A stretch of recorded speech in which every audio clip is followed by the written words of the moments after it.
ಹೆಚ್ಚಿಗೆ ಟೈಮ್ ತಗೊಳ್ಳಲ್ಲ. ಬಹಳ ಅರ್ಥಪೂರ್ಣವಾಗಿ ಹಾವೇರಿ ವಿಶ್ವವಿದ್ಯಾಲಯ ಒಂದು ದಿನದ ಈ ರಾಷ್ಟ್ರ ಮಟ್ಟದ ವಿಚಾರ ಸಂಕಿರಣ ಸಾಂಸ್ಕೃತಿಕ ನಾಯಕ ಬಸವಣ್ಣ ಏನೆಲ್ಲ ಮಾಡಿದ್ರು ಒಂದು ಬಿಟ್ಟಿದ್ರೆ ಸಾಂಸ್ಕೃತಿಕ ನಾಯಕ ಆಗ್ತಾ ಇರಲಿಲ್ಲ ಅಂತ ನಾನು ಹೇಳ್ತೀನಿ. ಅದು ಯಾವುದು ಅಂದ್ರೆ ಲಿಂಗ ಸಮಾನತೆ. ಅದು ಒಂದು ಬಿಟ್ಟಿದ್ರೆ ನಮ್ಮ ಬಸವಣ್ಣನಿಗೆ ಸಾಂಸ್ಕೃತಿಕ ಪಟ್ಟ ಬರ್ತಾನೆ ಇರಲಿಲ್ಲ. ಮಾಡಿದ್ರು ಒಂದು ಬಿಟ್ಟಿದ್ರೆ ಬರ್ತಾ ಇರಲಿಲ್ಲ. ಆ ಹಿನ್ನೆಲೆಯಲ್ಲಿ ನಾನು ಸ್ತ್ರೀ ಸಮಾನತೆಯ ಲಿಂಗ ಸಮಾನತೆಯ ಹಿನ್ನೆಲೆಯಲ್ಲಿ ಮತ್ತು ಸ್ತ್ರೀಯರಿಗೆ ಅವಕಾಶ ಕೊಟ್ಟ ಹಿನ್ನೆಲೆಯಲ್ಲಿ ನಾನು ಬಸವಣ್ಣನನ್ನ ನೋಡೋದಾದ್ರೆ ಆ ಅನುಭವ ಮಂಟಪದಲ್ಲಿ 70ಕ್ಕೂ ಹೆಚ್ಚು ಶರಣರಿಗೆ ಅವಕಾಶ ಕೊಟ್ಟಿರುವಂಥದ್ದು, ಅದರಲ್ಲಿಯೂ ಅಕ್ಕ ಮಹಾದೇವಿಯಂತಹ ಇಡೀ ಸಂಪ್ರದಾಯ ವ್ಯವಸ್ಥೆಯನ್ನ ವಿರೋಧಿಸಿ ಆ ಹಿನ್ನೆಲೆಯಲ್ಲಿ ದಿಟ್ಟವಾಗಿ ನಿಂತಹ ಅಕ್ಕ ಮಹಾದೇವಿಗೆ ಅವಕಾಶ ಕೊಟ್ಟಿರುವುದು ಅಂದಿನ ಸಮಾಜದಲ್ಲಿ ಬಸವಣ್ಣ ಶರಣಾದಿ ಕ್ರಮದಲ್ಲಿ ಎಷ್ಟೆಲ್ಲ ಸಮಸ್ಯೆಗಳನ್ನು ಎದುರಿಸಬಹುದು ಅನ್ನೋದನ್ನ ನಾವು ಕಲ್ಪಿಸಿಕೊಳ್ಳಿಕ್ಕೂ ಸಾಧ್ಯ ಇಲ್ಲ.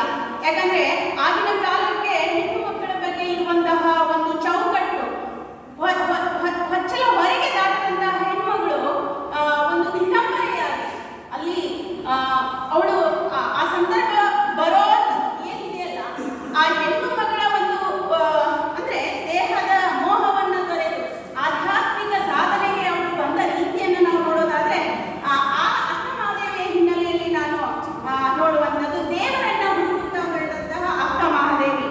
ಅಕ್ಕ ಮಹಾದೇವಿ ನಮ್ಮ ಕನ್ನಡ ಸಾಹಿತ್ಯದಲ್ಲಿ ಮೊಟ್ಟ ಮೊದಲ ಕವಯಿತ್ರಿಯಾಗಿ ಮೂಡಿ ಬಂದಿರುವಂಥದ್ದನ್ನ ನಾವು ನೋಡ್ತೀವಿ. ಮತ್ತೆ ಅದ್ಭುತವಾದ ಪ್ರೇಮಿ, ಅಂತಹ ಪ್ರೇಮಿ ನಾವು ನೋಡಲಿಕ್ಕೆ ಸಿಗೋದಿಲ್ಲ. 12ನೇ ಶತಮಾನದಲ್ಲಿ ಒಬ್ಬ ಮಹಿಳೆ ಅಕ್ಕ ಮಹಾದೇವಿ ಆ ಪ್ರೇಮಕ್ಕೆ ಒಂದು ವ್ಯಾಖ್ಯಾನವನ್ನ ಕೊಟ್ಟಿರುವಂಥದ್ದನ್ನ ನಾವು ನೋಡ್ತೀವಿ. ಆ ಹಿನ್ನೆಲೆಯಲ್ಲಿ ನೋಡೋದಾದ್ರೆ ಮತ್ತು ಪ್ರೇಮ ಮತ್ತು ಕಾಮನ ಸಂಘರ್ಷದ ಅಕ್ಕ ಮಹಾದೇವಿ ಅಂತ ಬಸವರಾಜ ಕಲ್ಲೂರಿಯವರು ಒಂದು ಮಾತನ್ನ ಹೇಳ್ತಾರೆ. ಆಮೇಲೆ ಅಲ್ಲಮ ಪ್ರಭು ಅನುಭವ ಮಂಟಪದ ಅಧ್ಯಕ್ಷತೆಯನ್ನ ವಹಿಸಿಕೊಂಡಂತಹ ಅಲ್ಲಮ ಪ್ರಭು ಅಕ್ಕ ಮಹಾದೇವಿಯನ್ನ ವೈರಾಗ್ಯದ ನಿಧಿ ಅಂತಾನೆ ಕರೆದು ಅನ್ನುವಂಥದ್ದು. ಆ ಹಿನ್ನೆಲೆಯಲ್ಲಿ ನಾವು ನೋಡೋದಾದ್ರೆ ಅಕ್ಕ ಹೆಣ್ಣು ಮಕ್ಕಳಿಗೆ ಎಷ್ಟು ಅವರು ಪ್ರೋತ್ಸಾಹ ಕೊಟ್ಟಿದ್ರು ಅನ್ನುವಂಥದ್ದು. ಆಮೇಲೆ ಸಂಪ್ರದಾಯಗಳನ್ನ ಧಿಕ್ಕರಿಸಿ ಅಲೌಕಿಕ ನೆಲೆಯಲ್ಲಿ ನಿಂತಹ ದಿಟ್ಟ ಮಹಿಳೆ ಅಕ್ಕ ಮಹಾದೇವಿ ಎನ್ನುವಂಥದ್ದು. ಆ 12ನೇ ಶತಮಾನದ ಶಿವಶರಣರು ಮೂರ್ತಿ ಪೂಜಕರಲ್ಲ ಅನ್ನುವಂಥದ್ದನ್ನ ಸ್ಪಷ್ಟವಾಗಿ ತಿಳಿದುಕೊಂಡಂತಹ ಅಕ್ಕ ಮಹಾದೇವಿ ದೇವರನ್ನ ಹೇಗೆ ಅರಿಸಿಕೊಂಡು ಹೋದ್ಲು ಅನ್ನೋದನ್ನ ನಾವು ನೋಡಿದ್ರೆ ಪ್ರಕೃತಿಯ ಮಡಿಲಿಗೆ ಹೋದ್ಲು. ದೇವರನ್ನ ಅಲ್ಲಿ ಹುಡುಕಿದ್ಲು. ಚಿಲಿಪಿಲಿ ಎಂದೋರುವ ಗಿಳಿಗಳಿರ ನೀವು ಕಾಣಿರೆ ಸರೋವರದೊಳಗಾಡುವ ಹಂಸಗಳಿರ ನೀವು ಕಾಣಿರೆ ಹೀಗೆ ಪಕ್ಷಿಗಳನ್ನ ಅಂದ್ರೆ ಪ್ರಕೃತಿಯ ಮಡಿಲಲ್ಲಿ ದೇವರನ್ನ ಹುಡುಕಿರುವಂತಹದ್ದು ಒಂದು ಹೊಸ ರೀತಿ. ಇಲ್ಲಿ ಪ್ರಕೃತಿಯ ಮಡಿಲಲ್ಲಿ ದೇವರನ್ನ ಹುಡುಕುವ ಸಂದರ್ಭದಲ್ಲಿ ಅಕ್ಕ ಮಹಾದೇವಿ ದೇವರ ಒಂದು ಮೂರ್ತಿಯನ್ನ ಹೇಳೋದಿಲ್ಲ. ಅಂದ್ರೆ ಪ್ರಾಣಿ ಪಕ್ಷಿಗಳಿಗೆ ದೇವರು ಹೇಗಿದ್ದಾನೆ ಅನ್ನುವಂಥದ್ದು ಅವಳಿಗೆ ಗೊತ್ತಿದೆ. ಆದ್ರಿಂದ ಅಲ್ಲಿ ದೇವರ ಒಂದು ಮೂರ್ತಿಯ ಬಗ್ಗೆ ಅಲ್ಲಿ ಹೇಳೋದಿಲ್ಲ. ಆದ್ರೆ ಮನುಷ್ಯರನ್ನ ಕೇಳುವಾಗ ಅವಳು ಮನುಷ್ಯರನ್ನ ದೇವರು ಎಲ್ಲಿದ್ದಾನೆ ಅಂತ ಕೇಳುವಾಗ ಅಲ್ಲಿ ಮೂರ್ತಿಯ ಕಲ್ಪನೆಯನ್ನ ಕೊಡುವಂಥದ್ದನ್ನ ನಾವು ನೋಡ್ತೀವಿ.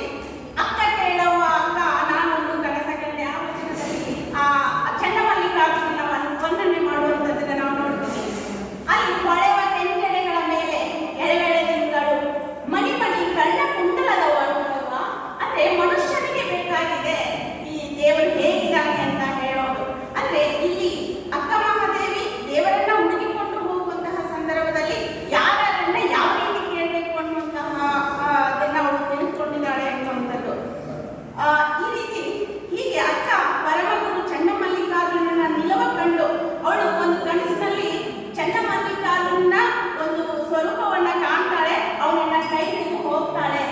ಆ ಹಿನ್ನೆಲೆಯಲ್ಲಿ ಕೊನೆಗೂ ಅವಳು ಚನ್ನಮಲ್ಲಿಕಾರ್ಜುನನ ಸೇರುವ ಪರಿ ಇದೆಯಲ್ಲ ಅದು ಅದ್ಭುತವಾಗಿರುವಂಥದ್ದು. ಈ ಹಿನ್ನೆಲೆಯಲ್ಲಿ ಬಸವಣ್ಣ ಹೆಣ್ಣು ಮಕ್ಕಳಿಗೆ ಕೊಟ್ಟಂತಹ ಒಂದು ಅವಕಾಶ ಇವತ್ತಿನ ಈ ಸಭೆಯಲ್ಲಿ ನಮ್ಮ ವೇದಿಕೆಯ ಮೇಲೆ ತಿಲ್ಲಾಪುರ ಮೇಡಮ್ ಬಂದು ಕೂತ್ಕೊಳ್ಳಿಕ್ಕೆ ಸಾಧ್ಯ